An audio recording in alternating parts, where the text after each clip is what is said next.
Dans l'analyse que Marx propose des sociétés bourgeoises ou capitalistes, nous pouvons dire que le prolétariat est proprement l'inexistant des multiplicités politiques.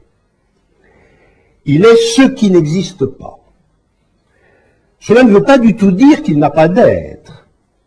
Marx ne pense pas un instant que le prolétariat n'a pas d'être, puisqu'il va au contraire empiler volume sur volume pour expliquer ce que c'est. L'être social et économique du prolétariat n'est pas douteux, contestable mais non pas douteux. Ce qui est douteux, qu'il a toujours été et qu'il est aujourd'hui plus que jamais, c'est son existence.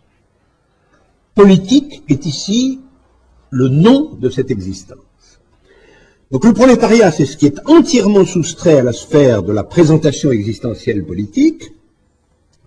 La multiplicité qu'il est peut être analysée, mais si on prend les règles d'apparition du monde politique, il n'y apparaît pas.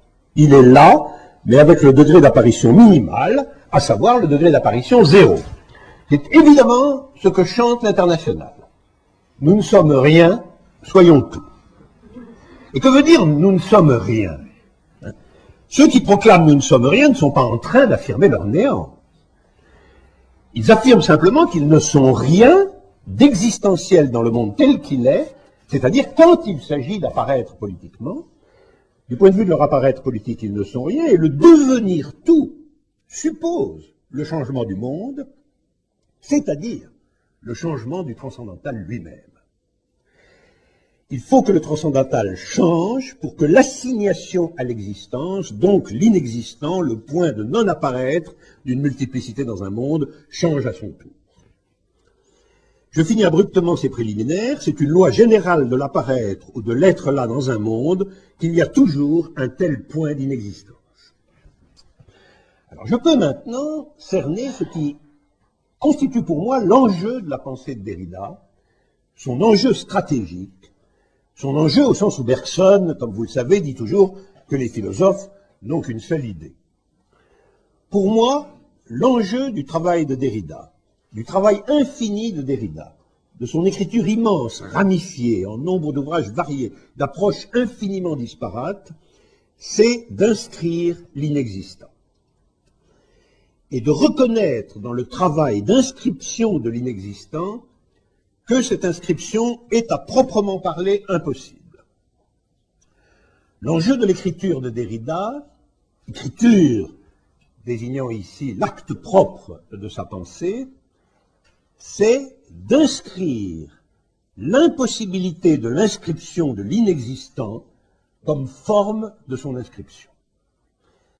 À la fin de sa vie, vous le savez bien, Derrida aimait beaucoup dire que s'il y avait une chose qu'il était urgent de déconstruire, c'était la déconstruction, le mot déconstruction. Effectivement, la déconstruction étant devenue quelque chose du répertoire académique, il fallait naturellement la déconstruire, parce que lui donner une signification, c'était en quelque sorte la dilapider.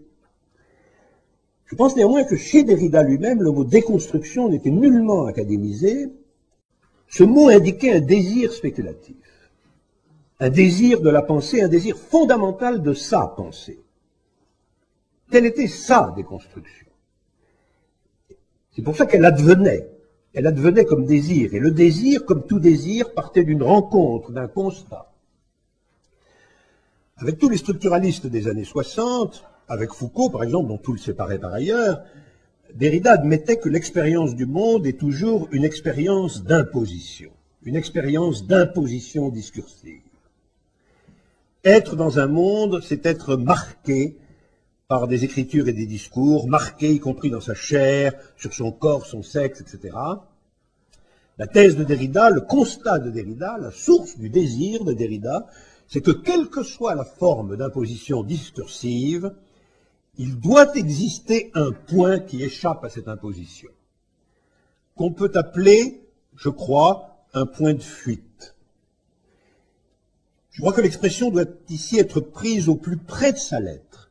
Un point de fuite, c'est un point qui précisément fuit la règle du dispositif d'imposition. À partir de là, l'interminable travail de la pensée ou de l'écriture est de localiser ce point. Le localiser, ça ne veut pas dire le saisir, parce que le saisir serait le perdre. Là est toute la question. En tant qu'il fuit vous ne pouvez pas le saisir. On peut appeler problème de Derrida le problème suivant: qu'est-ce que localiser une fuite? Non pas saisir ou localiser ceux qui fuient, mais la fuite comme point de fuite. La difficulté qui oblige à toujours recommencer, c'est que si vous saisissez la fuite, en même temps vous la supprimez. Donc le point de fuite, en tant que point de fuite, n'est pas saisissable, on peut seulement le localiser. Il y a chez Derrida quelque chose comme la proposition d'un geste de monstration, un geste d'écriture. Quand l'écriture est ce doigt trempé dans une encre blanche qui va montrer délicatement le point de fuite tout en le laissant fuir. Vous ne pouvez pas même le montrer comme point de fuite, le montrer mort. C'est évidemment ce que Derrida redoute par-dessus tout, ce que son désir redoute. Montrer le point de fuite mort, montrer le point de fuite sans sa fuite. Vous avez donc une écriture qui va tenter d'être cette monstration, et j'appelle cela une localisation, puisque montrer, c'est localiser, et Derrida va dire, tout en montrant, chut, c'est peut-être là. Attention, c'est peut-être là. Ne le faites pas s'arrêter. Laissez-le fuir. Derrida, c'est une métaphore, je crois, parlante et le contraire du chasseur. Le chasseur espère que la bête va s'arrêter pour qu'il puisse tirer, ou qu'il va faucher la fuite de la bête au vol.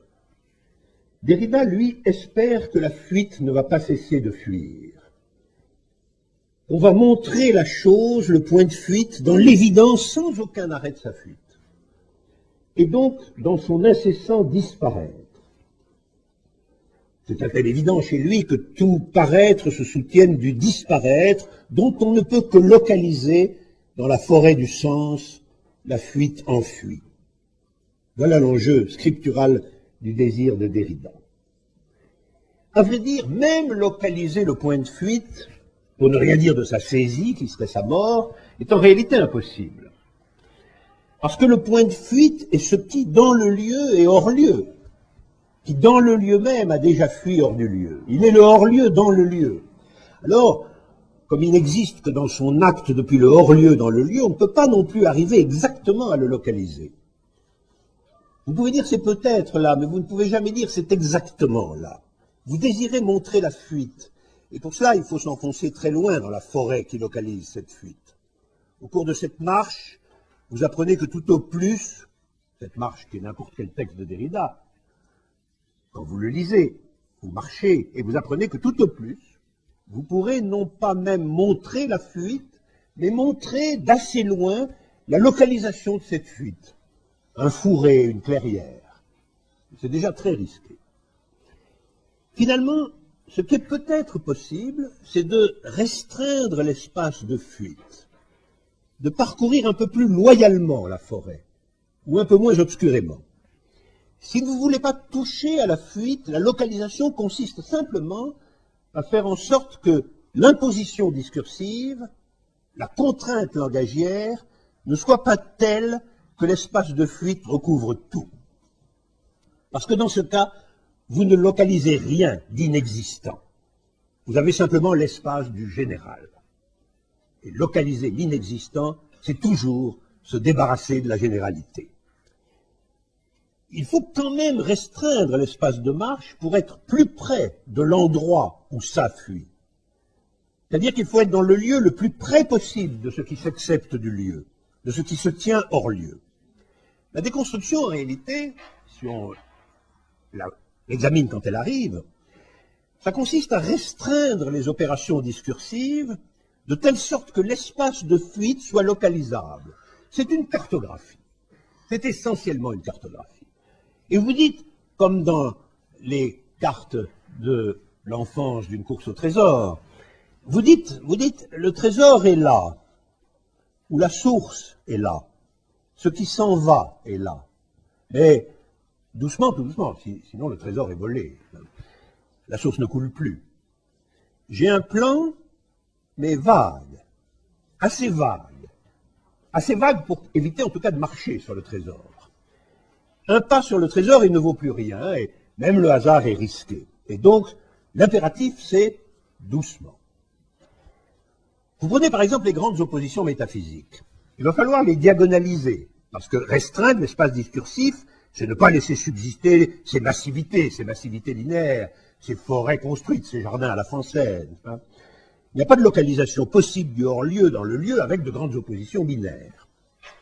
Donc il va falloir les déconstruire, il va falloir passer à travers. C'est ça la déconstruction. La déconstruction, au fond, c'est l'ensemble de ce qui permet d'obtenir une certaine restriction de l'espace de fuite ou de l'espace où se tient le point de fuite. Encore une fois, ça s'apparente à une chasse inversée.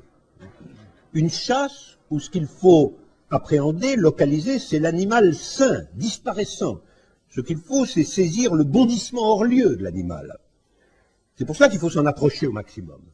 Beaucoup plus près même que ne le fait un chasseur. Pour tirer, vous pouvez être encore loin. Mais pour saisir le hors-lieu du bondissement de l'animal vivant, vous devez être, en un certain sens, tout près. Il faut donc que vous ayez une localisation patiente. Cela suppose une cartographie élémentaire des grandes distinctions et une récusation de cette cartographie élémentaire. Les grandes distinctions entre la ville et la campagne, la montagne et la vallée, l'être et l'étang, il faut que le quadrillage soit pas à pas réduit. D'où toute une série de discussions. Par exemple, la discussion avec Heidegger sur la portée effective, la cartographie possible qui se tirerait de la différence entre l'être et l'étang. Lorsque Derrida propose le concept de différence avec un A, il désire faire entendre un terme unique qui activerait la distinction cartographique être-étant en son point de fuite. Derrida met en fuite ce qui subsiste d'opposition métaphysique dans la distinction être-étant. De façon qu'on saisisse la différence comme telle, dans son acte. Et la différence dans son acte, c'est évidemment ce qui est en point de fuite de toute opposition de l'être et de l'étant, ce qui n'est aucunement, finalement, réductible à la figure de cette opposition. La méthode est toujours de trouver ce qui identifie un lieu comme territoire d'un point de fuite, au regard de l'opposition qui certifie prématurément le lieu comme division, comme participation, comme classification. Donnons une définition quasiment policière de Derrida. Jacques Derrida est l'homme qui déclasse les affaires classées. Derrida a été, dans toutes les questions où il intervenait, ce que j'appelle un courageux homme de paix. Il était courageux parce qu'il faut toujours beaucoup de courage, finalement, pour ne pas entrer dans la division cartographique telle qu'elle est constituée. Et homme de paix, parce que le repérage de ce qui s'accepte d'une opposition est, de manière générale, le chemin de la paix. Toute paix véritable se fait par un accord, non sur ce qui existe, mais sur ce qui inexiste. L'inexistant est le point invisible de toute paix. Alors cette obstination diagonale, ce refus des partages abrupts de provenance métaphysique, ne convient sans doute pas, évidemment, aux époques de tempête, quand tout est sous une loi de décision ici et maintenant. Probablement ce qui a tenu Jacques Derrida un peu à l'écart de la vérité des années rouges entre 68 et 76, parce que la vérité de ces années se disait justement 1 se divise en 2, et que ce qu'on y désirait poétiquement était la métaphysique du conflit radical, et non la patiente déconstruction des oppositions. Et là, Derrida ne peut pas suivre, pour des raisons tout à fait cohérentes à sa pensée, il ne peut pas suivre, il a dû s'absenter en partie. Il s'est, pour ainsi dire, exilé d'un exil plus intérieur qu'extérieur. C'est qu'il y avait chez lui, homogène à sa patience littérale, et même s'il n'ignorait pas la violence de toute vraie patience, une très grande douceur spéculative. Il y avait un toucher derridien. Son grand livre sûr avec Jean-Luc Nancy s'appelle Le Toucher, ce très beau livre de l'an 2000.